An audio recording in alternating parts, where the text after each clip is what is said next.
What's up, everyone? Jeremy Majors here with Majors Academy Dog Training. We are live once again. Dog Training Q&A, episode 157. And we are here and we're ready to talk about separation anxiety. A lot of dogs struggle with separation anxiety, and I want to help out. That's what we're going to do. We're going to do something a little bit this time.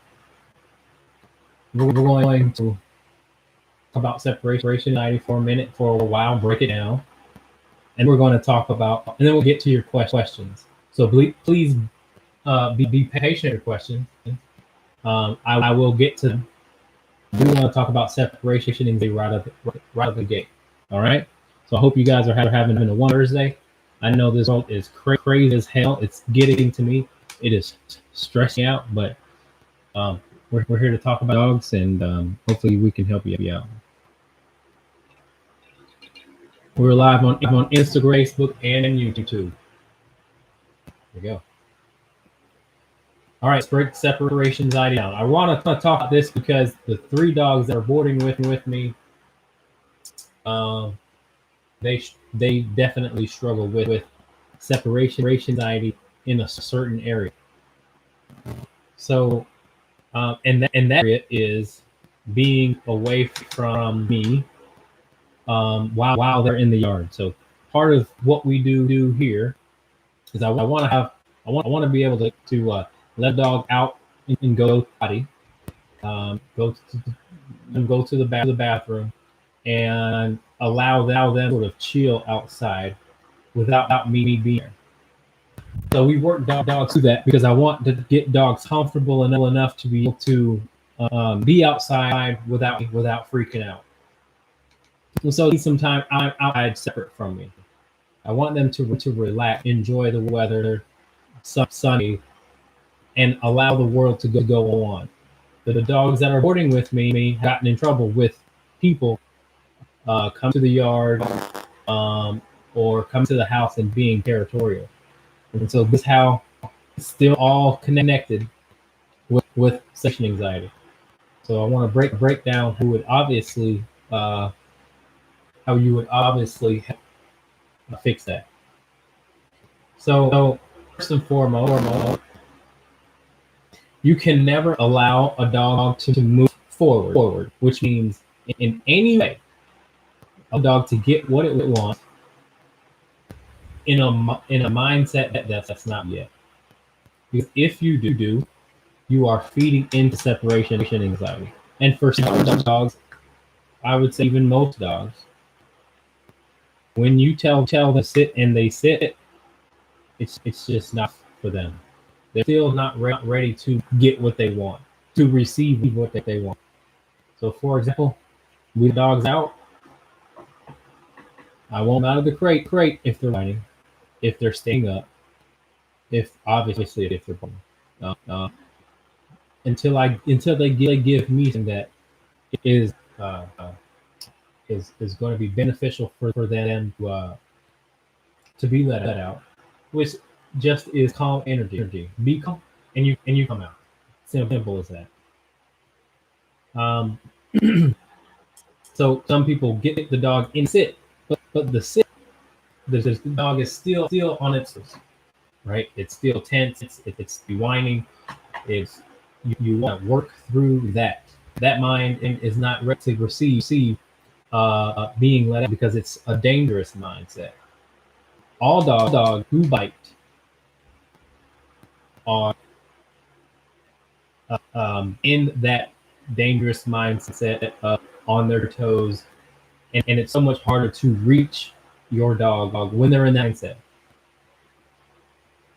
And that's what it's all about. It's all about creating clarity within your dog so they can learn, that they can actually comprehend and actually listen. So clarity creates the ability to get the dog to listen. And then once they can listen, they can actually receive information, and they can actually learn. That's what I'm talking about. So you cannot, and that is going to take, that's what takes the most time, is have the time it takes to allow the dog to be active, and then your boundary, which is stay, sit down, and then allow the dog to work through the I want this, I want this, I want this, let me have it, let me have it, let me have it, let me have it. Allowing them to work through that, to slow those wheels down, and then the dog what it wants. So you don't move when the mind is going 100 miles an hour, period.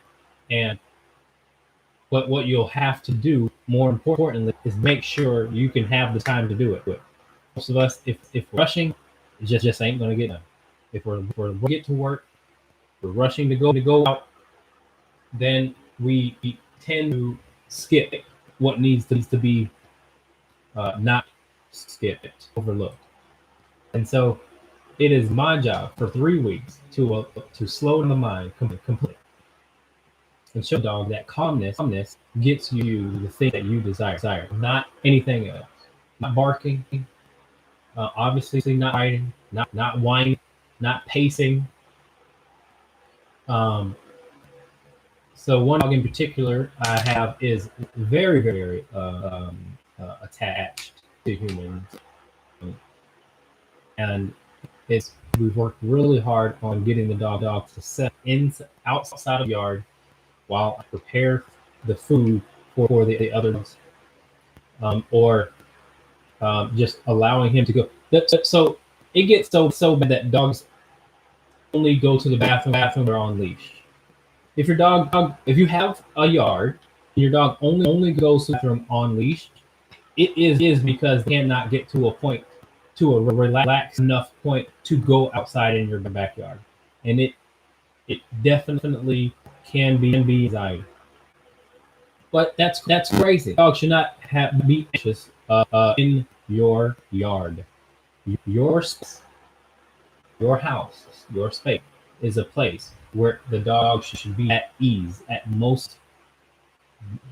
their most comfortable state. Should be your home. So how do you have that? Again, thresholds are very important when it comes to the reactive mode. Threshold, the door, the crate, the door, crate. We let your dog outside. You'll have to give that enough time, in addition to the non-negable command, which is sit or stay, and just wait. Wait till the dog is focused on the outside. Because there are dogs who are ready to twirls when they first get out the door, bark at a dog, bark at people, bark at what the hell. You gotta wait. You got to keep them there so that they can sort of say, all right, what are we doing here? That's what you want. You want a dog that goes, all right, we're sitting. You do not reward this is a mistake that most people make. Don't reward the sit for 1 second. Sit. Okay, good. Go. That's not right. Let them sit and let them settle in the sit. So sit, stay. The picture that I posted on Facebook for the dog Q&A is that dog with the beautiful eyes, Buckley, looking right at me. You know, that dog took so long for that to happen because I never asked eye contact. I just looked for it, and that's what you guys should be trying to. If your dog doesn't outdoors, or your dog is codependent, or your dog follows you around the house, you want a dog to be good, come away from you as well. There's a certain amount of autonomy you want to build your dog. Okay, it's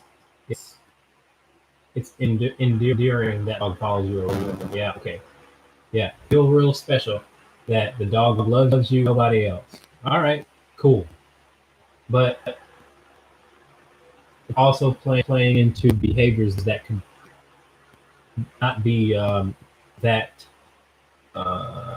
healthy for the dog. The dog should not be following you around. There should be no obsessive behavior allowed. So that separation anxiety when it comes to outside. So real quick, I'll go through separation anxiety inside, and then we will get some questions, okay? But feel free to type them now. You'll just have to wait. I'm not going to talk that much longer, but feel free to type your questions now, and I'll get to them after my little explanation. So when it comes to separation anxiety inside of us, still same philosophy. Give the dog what it wants when it gives you the behavior that you want. So when you walk into that door, you want to greet a calm dog. You do not want to pet the dog who is crazy. You will have a big deal that you were gone. Maybe it is a bill to the dog, but you can't feed into it, because dog will feed into the anxiety. Don't necessarily make it a party when you come home. Again, one of those real short-term happiness, instant gratification things that we have to become conscious of and aware of. Instantly get gratification because our dog loves to see us in this, but we have to make sure that it's coming from a healthy place. If it's coming from a non-healthy place, then the dog will tear up the house, the dog will bark its head off, the dog will jump up on people, and the dog will run its tail. If the dog is doing any of those four behaviors, you cannot greet your dog at the house. Here's another one: running, or door bolting. So you can't have both. You can't have the gratification moment and your dog not have all of those behaviors. There are some dogs that handle it, yes. But like I said, if your dog is displaying those four behaviors: biting, barking, jumping, tearing up the house, whining, those are unhealthy behaviors. And so when you come home, you either have to tell your dog to lay down, and they actually do it, which is really hard. You have to practice it without the dog. But when you come inside, the dog should go lay down or not get up if you've done it well. And then wait for you to settle down, take your bags off, and then you go let them out. And hold it for another 2 while you put your keys on the counter. You even put groceries in the fridge. You want to be able to do what you need to do, and then if he's calm, then he goes and is let outside. That's how you kind of combat separating anxiety in the house. Also, your dog is in the crate. Also, your dog is in the crate. Again, creating those patient moments. Let you open up that door, open up the crate door. You give the dog something to do, and then to 30. Count 30 seconds, and see the mind shift change. No matter what dog it is, see the mindset change. Your dog probably will try and bolt out of the crate. Do not let that happen. Close the door on them. Open the door just an inch. If you know you're just going to bolt, open up the crate door just an inch, and then close it right away. And then tell the dog this. And it may take 5 to 10 times, depending on how stubborn the dog is. If you are convincing to the dog will do it. But you can't have any extra other sugar going on either. You can't say good girl, good boy. It's all going to get him excited, but prolong the process. So be as stoic as possible. Go to the crate before you put your hand on the crate. Tell the dog, just give him a chance. Open up the crate. The dog's gonna probably jump out like this. You close the door on him, and very quickly, and then the dog will go. And that's your opportunity, golden opportunity to sit, and then the dog will sit. And then you say stay. And then you open up the crate a little bit more. If you try to repeat the process, you should be able to within 3 or 4 attempts to get the dog sit and stay, and you can open fully. And then once you're there, once you do, then it can come out. Same thing with the door going to the outside. So separation anxiety involving in the crate again. You never want to talk sweet while the dog's in the crate. You really don't want to even give treats unless the dog is totally relaxed in the crate. Give to the right minds, right energy. You get what you pet. I'm gonna repeat that. You get what you pet. You get what you reinforce. Pet the calm dog. Allow the calm dog to get what it wants. Not the push dog. Not the bratty dog, because it leads to other destructive behavior. All right. I think that's about it. I can still talk about it, but for a long time. That was much longer than I think I led to. Yeah. Okay. Let's get to some questions.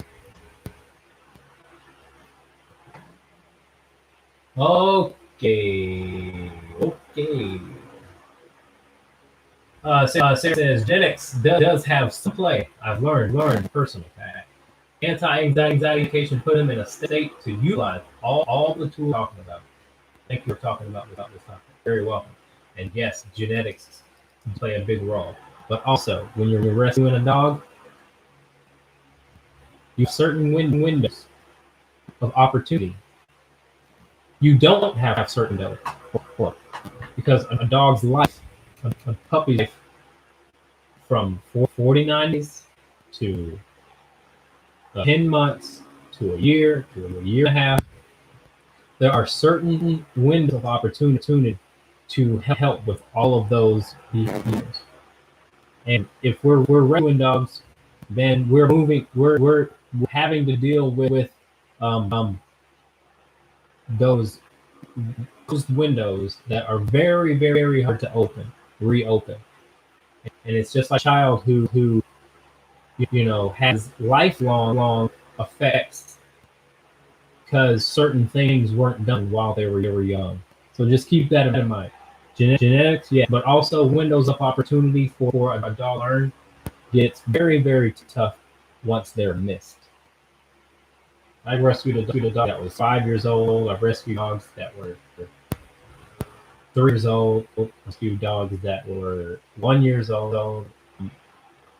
And there are crucial lessons that could have been taught as a puppy that would never show up despite genetics. Right? So genetics are a factor. Why am I not talking to the mic this whole time? Sorry. So yeah, there are factors. Genetics is one of them, but also windows of opportunity. Temperament is also very, very important. I mean, there's just a lot of factors go into it. So I agree.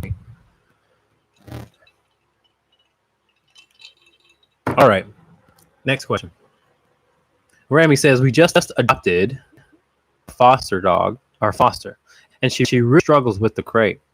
Has hurt herself trying to break out. Started crating her after she chewed a hole in my door. Left her home alone at first time. Holy smokes. Now that's some separation. Ooh-wee. All right, make sure that you are crating while you're home. When you go after a walk, when you give her some good exercise, or when you feed her in the crate, some time in the crate to give her some time in the crate while you're home so you can correct the first signs of anxiety. And those signs are doing anything other than laying down. If she's standing up, put her in sit. Very, very important. If she's whining, make sure she's in. Make sure she's in a sit. Because the whining is her attempt to say, hey, let me out. Barking, same thing. So you want to make sure you are not feeding into her anxiety. Dude, I'm crying at your response. Huh? I hope you're not really crying. Sorry if I made you cry. But no. Crate her while she's home. Crate her while you're home. Crate the dog while you're home. Be able to correct her while while you're at home. That's your opportunity to make sure your goal is to make sure that calm crate is a place of calmness. When you're in the calm, when you're in the crate, you are calm. That's what you want. You have to reinforce that. Okay. Spray bottle works too. Yes, indeed. She pants so much from anxiety that the bed is wet. But well, take the bed out. I would say, until you can get anxiety straight, unless you just want to, and you're fine dealing with the dirty bed. But it's that bad, man. Give me a call, man. I can give you some tips, some in-depth tips, and learn more about her too. Give me a call, and we can talk about it. Not a problem.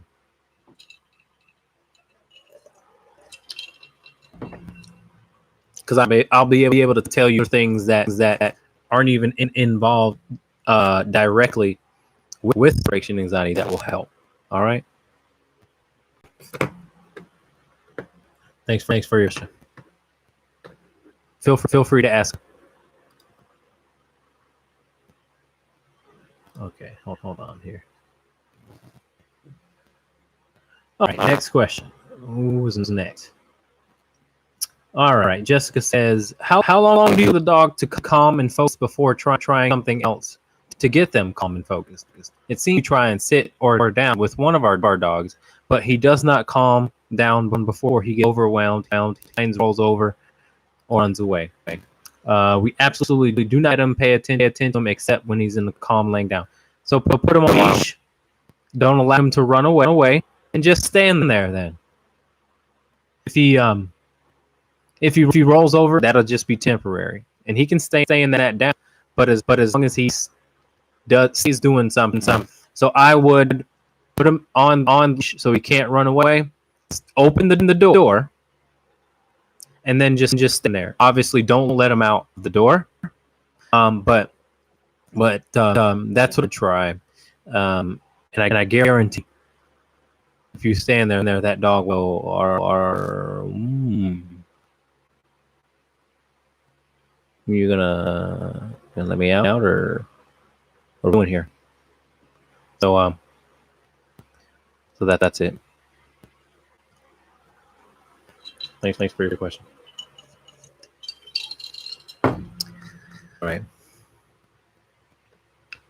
Let's see. Whenever we start opening car doors to leave our dog whines and pays, he has an entire garage. He can go outside during the day when we are gone. So when we're getting ready to leave, he runs outside and paces around the yard.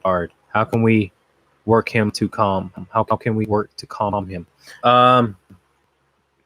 So I'd say, I would say, what you'll have to, I'd have to learn a little bit more about the dog. But right away, if my dog, I would, if you have an e-collar, I'd put an e-collar on the dog and low level tap the button to get him calm. And do that when you go, and then do that when you come home too. So if you notice that he's being crazy while you while you arrive from being gone, do the same protocol. You're just going to have to break his, let's say, active mind. You leave and when you arrive. So if you have an e-call, start out with the vibration button, and then start at a low level if you have one. But if you don't have one, maybe you should get one. But that's what I try. Uh-oh. There we go. That's what I would try. What do you recommend for loud fights? Put your dog in a crate and pray to Jesus. No, kid. Yeah, put your dog in a crate. Or put your in a safe space. Kind of it, man. I mean, you don't want to have to do a training session on the 4th of July unless you're up for it. Put them on leash and attach a leash to your hip if you're up for the challenge. But the dog is going to have to learn. If the dog is freaked out about fireworks, man, the dog is going to really have to learn how to trust you before it trusts it. If the dog is freaked out about fireworks, which many dogs are, you can do two of those. You can put them away, put them in a nice secure spot, or you can try and the dog to work through it. But that's really work. That's really hard work. All right. Great question. All right, let's move. Keep it moving. Hi, Jeremy. The best way to pop train? You do the bell thing. Help. Well, I don't do the bell thing. I let the dog out, knowing the becoming familiar with their potty training timing. Or their good potty timing. So generally speaking, if I'm dealing with a puppy, I feed them. 15 minutes later, I'm going outside. If I don't let they go potty and poop outside, they're not going to have free roam house. They're actually just going to stay outside, and I'll stay out there with them until I see them pee and poop. But less free time house is going to be the key, because more times you can have success going outside, the less times they go inside is the key to getting them to become your withholding pee and poop. If they're having accident house, they're only going to get used to having accident or only going to get used to thinking that this is where I go pee and poop. And so the crate is there for that. Make sure the crate is small enough to where the dog can't really get away from its pee and poop, and hopefully you have a dog that says, I don't want to step in my pee and poop, so I'm going to hold it. Because dogs that don't have that attitude can be a little tricky with potty training. But generally speaking, learn the dog's digestive system, and also the ability to hold water, so you can adjust their water level, and have a routine. At this time they go. At this time they come out. At this time they go out. Allow the dog to your schedule, as well. Good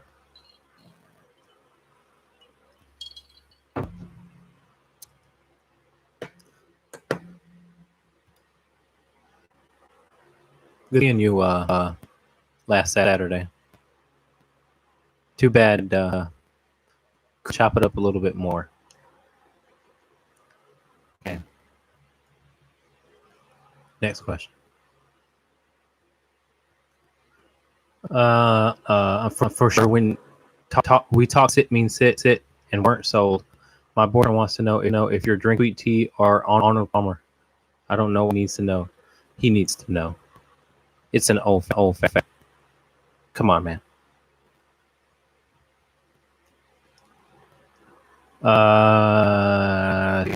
We cover the weight with blanket and definitely helps. Hey, Gail, that's a good advice.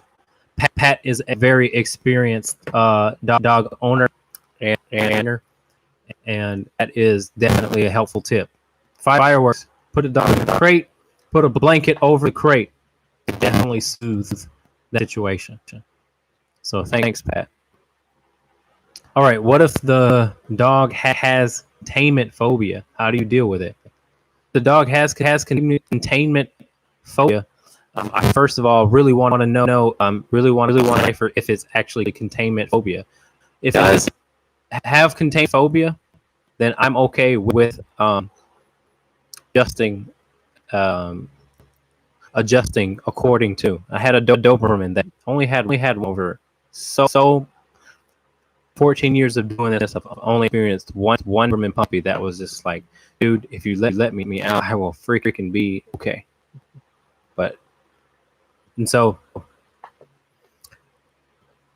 I just let out. I mean, and that was it. I mean, I didn't much else. I kept the dog in a kennel instead of a crate, and it seemed to be better. So, great question. Do you think that people give in to that containing a little too soon without trying, having the knowledge to kind of really decipher where that is coming from? You know what I mean? What do you do?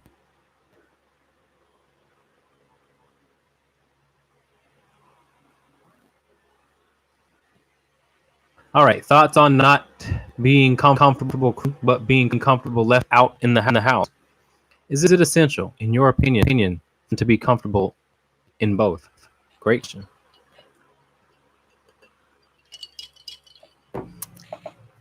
I think it is beneficial. I don't want to say it's essential, because I'm not that tough of a person.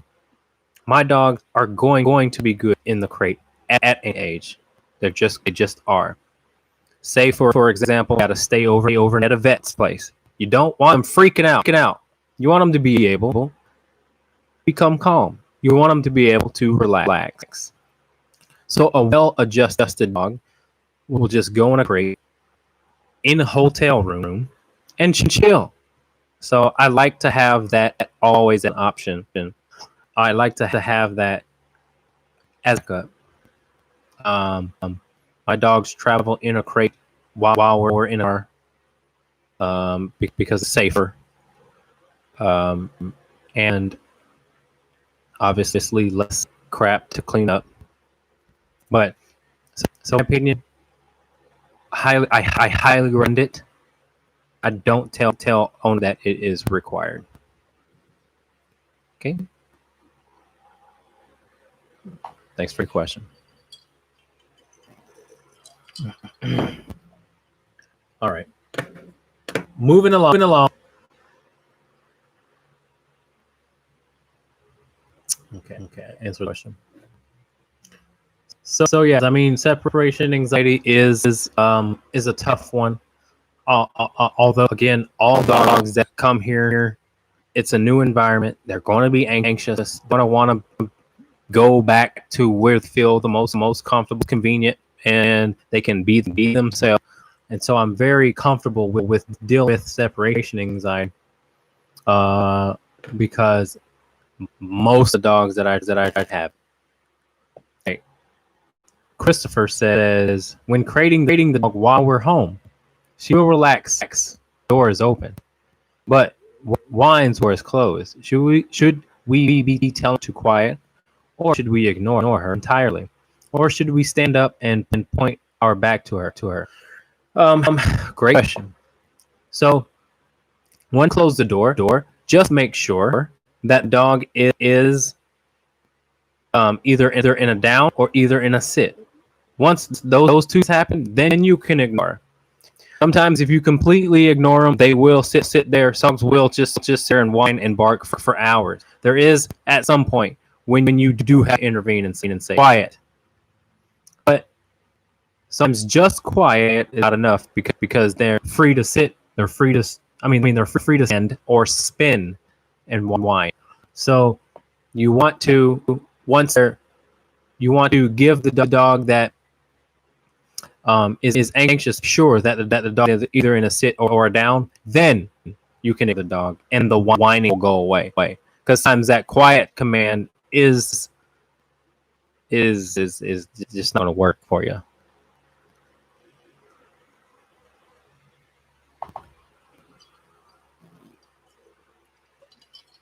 That's what I got for you. Yeah. I've got plenty of videos on YouTube on we just talked about threshold. You can even, none of that is working. You can even act like You're going to let the dog out and then the door on them. It may seem mean to some people, but it works. You have to break that mindset. You have to break that reactive mindset focus. All right. Thanks for question, and feel free to ask another.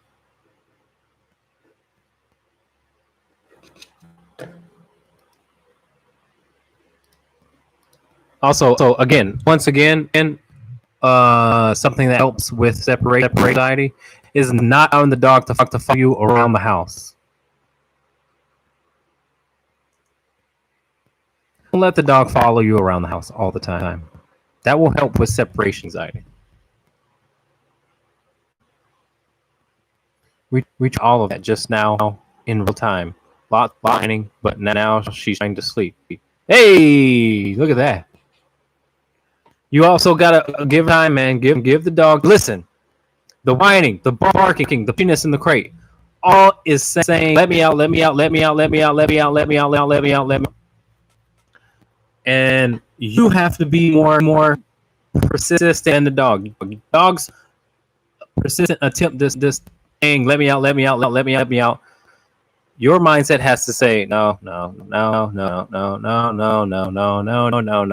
and that attempt has to be more. I mean, that way of thinking has to be more than the let me out, let me out, let me out, let me out, let me out, let me out, let me out. All right, is their attempt? They're being pushed to come out, to get something, to gain something. But if they don't gain it, then they will choose to be like, all right, fine, God, I'm gonna lay down and chill. And then they're gonna be like, oh, you gonna let me out? Oh, sweet, cool. And then the next time, the very next time, gonna be like, let me out, let me out, let me out. All right, I might as well chill. Been here before. I'm gonna deal. Oh, you gonna let me out? Sweet. And then next time he's gonna be like, let me out, let me out. I already fuck. Oh, excuse me. I already know what's going on. Let me chill. You see what I'm saying? Then the next time it's gonna be like, oh, I already know what's going on. Let me chill. Are you gonna let me out? Okay, cool. So that's kind of what happens, man. I mean, it's and you'll have to do a little bit of maintenance going forward, like getting the dog maybe every minute now and then to get him in a sit, and make sure when you walk into the house that the dog is either in a sit or a down. If not, put him there, and then go about your business. And then once you hear the dog, then you can pay attention to the dog. How many minutes do you recommend? It depends on the dog. Once the dog he wants to hear the dog, then that it happens. That's when you end the session. Once you don't hear the dog.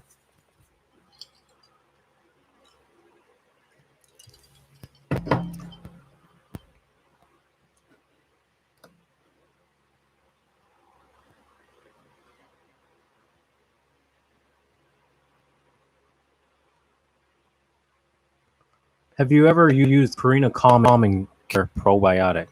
No. I don't. There's never been a dog that I would recommend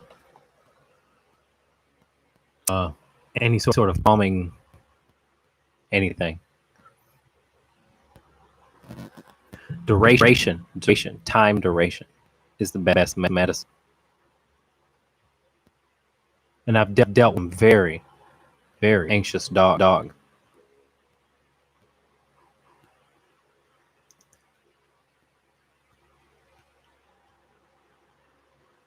Very, very anxious. So that's it, guys. Definitely want this is whole situation. This whole episode is dedicated to separation anxiety. So if you got somebody who know has separation anxiety, or a dog that have separation anxiety, point them this way. And if have extremes, like there's a couple of you guys who are in dire need of some professional help. Okay, hit me up. We can talk about it. there's some things that you specifically probably need to try, like yesterday. I'm only going to be able to tell you in a general sense what to do, because I know your dog. But if you let me in a little bit more, I can tell you on a deeper level what to do to help with the separation anxiety. Shelly says, I'm working with a dog who I'm trying to train to an e-collar who has previously been in a yard underground fencing. He has never properly trained underground fencing and between wires. Between the beep and the shock, really zapped by the fence. When he hits the beep, he freezes and won't move. And he suggests, go away from the beep for a while. And vibration. Don't worry about none of that. Just worry about the stimulation. But make sure you're pairing the stimulation with your voice. Very much so, very question. Very much so something that Paul, I just trained a dog tape. And this, oh man, there are some train out there, and this is not to try at all, but it does have to be said. There are trainers out there who have been for a while who don't know what they're doing with the e-collar. Okay, said it.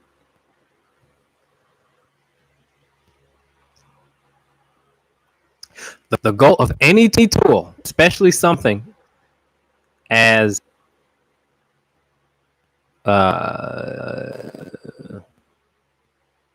lack of a better word, sensitive as the e-collar. I say sensitive because things can go wrong. Hi, Jenna. Things can go wrong. So the goal of the collar is to prove what the dog already knows. Sure, the dog knows. Not trying to teach with the collar. No matter how many times I got to repeat this, I think it needs to be said because we maybe have new watchers, people who are watching. The e-collar is only there if the dog already knows. It is not there to just punish the dog. It is not there to give a dog a consequence on behaviors that you don't want. That is the dog become collar smart. The dog will say, I'm only going to not do this when you put the collar on. That is not what you want the dog to learn from the e-collar. The e-collar should be something that is neutral. Every single dog that come my board and train does not mind the e-collar at all. Because I layer the e-collar with something that they see as more important, which is my voice. I have a session tonight that they were taught to use way more e-collar and less to no voice. They were giving the dog a command and really wrong. And that's where they would this. Come.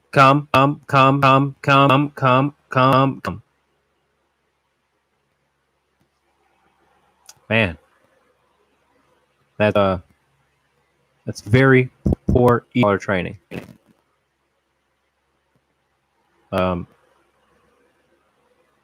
Shame on that trainer who doesn't know what they're doing with an e-collar. They didn't even give a chance to the dog to figure it out, or to give the middle finger and say, I don't want to listen to you. Yeah, I do have videos for the e-collar. Yeah.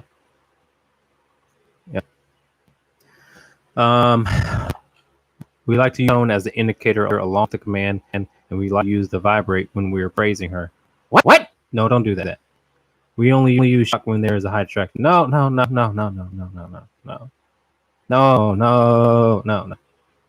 Don't use anything but your love and heading to her. No, nothing from the e-collar. And that can really, again, okay, I'm not going to say this. I don't know your dog, but if the dog isn't confused and it does work, then do what works. But also the dog mental health is cool too. Like they're cool with it. Like they're happy to oblige. That's the key. You want our dogs to want to do. You want them to. That's when you've come full circle. That's circle dog training, and they're enthusiastic of listening to you. For the most part, the praise doesn't work. The praise doesn't work. The should work, man. If the praise doesn't work, you're doing something wrong. We'll talk. If it doesn't work, it's got to work. It's got to. And that was one thing that I didn't do tonight either. I said, when you tell them to come, and they make a decision to come to you,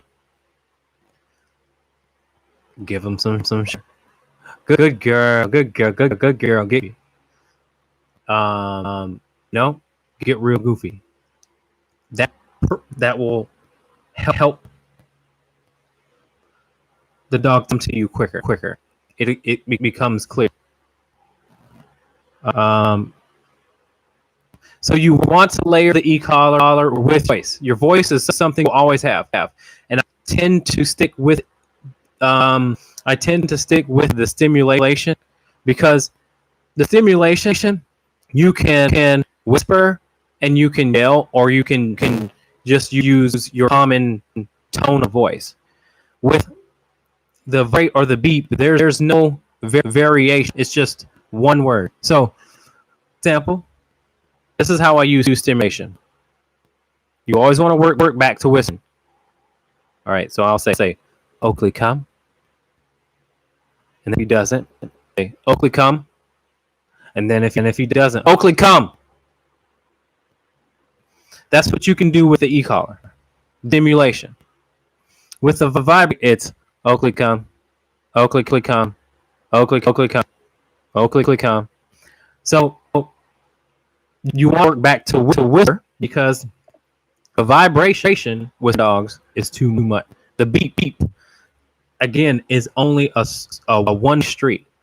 So you want to work with the collar that can be able to have the ability under big distractions to know your dog, to know exactly what you want.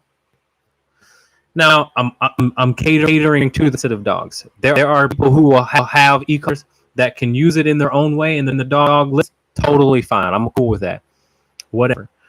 But I'm taking into the very sensitive of dogs that need to be able to sometimes be yelled at, so to speak. Also, sometimes need to be whispered at. We have to have both in order to one day get rid of the e-collar. We shouldn't have e-collars for years and years. We should not. We should have it for a short amount of time, and then every now and then you're like, all right, I got this daggum e-collar back on, because you would decide to ignore me and chase the rabbit.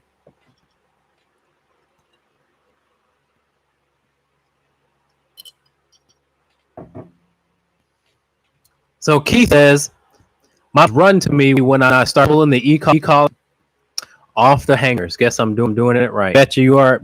Yes, you are. That's what it should be like. All of my dogs love to have, or at least, or definitely do not change their mood when the e-collar is on. It's just there. It means freedom. It means, it means good things. So,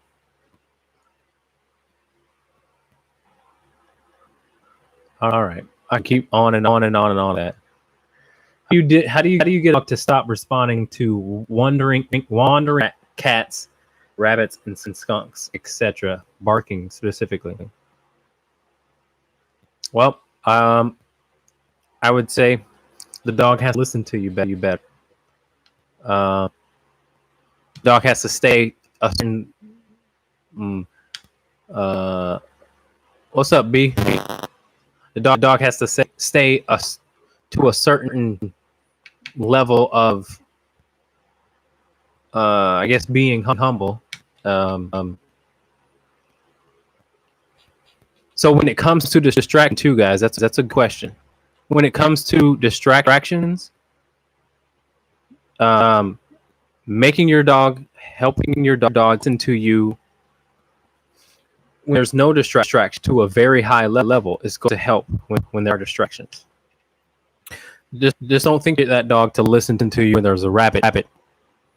That's as opposed to, okay, now you've let the dog counter surf and go in the garbage, or not listen to you when you told him to go lay down. All those things are connected.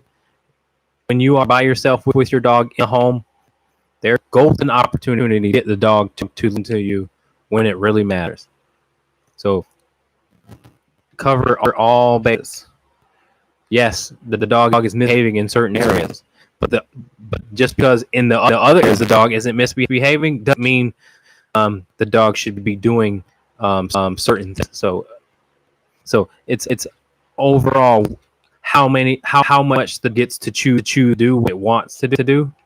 And if you're having real struggles in other areas, you gotta take those choices away for a while until the dog listens to you, and then is able to learn what you want them to learn. Okay, cool.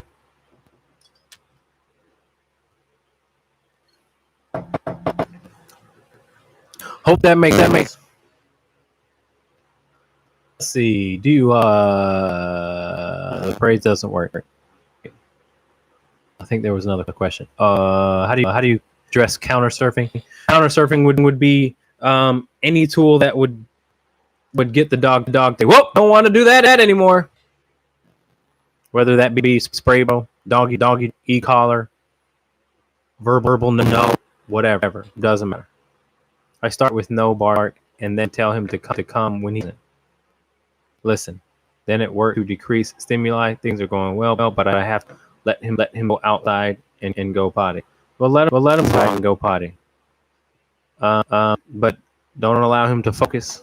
Don't allow him to stare. And when you see him looking for things, that's your opportunity to say, relax, go potty. You know? So glad they're doing well though. Hope he's healing up too, you know. All right, you guys. I think that'll be it for me. I really appreciate you guys and your questions. Thank you so much. You guys are helping other people have the similar issues with your dog. So I really appreciate you guys being here. We'll be here next Thursday, 8 p.m. Central Standard Time. And for those of you who are past clients, we are having a pack walk this Saturday at 10 a.m. So check it out if you like. All right, guys. I really appreciate it. Thank you very much. We'll see you next time. Bye bye.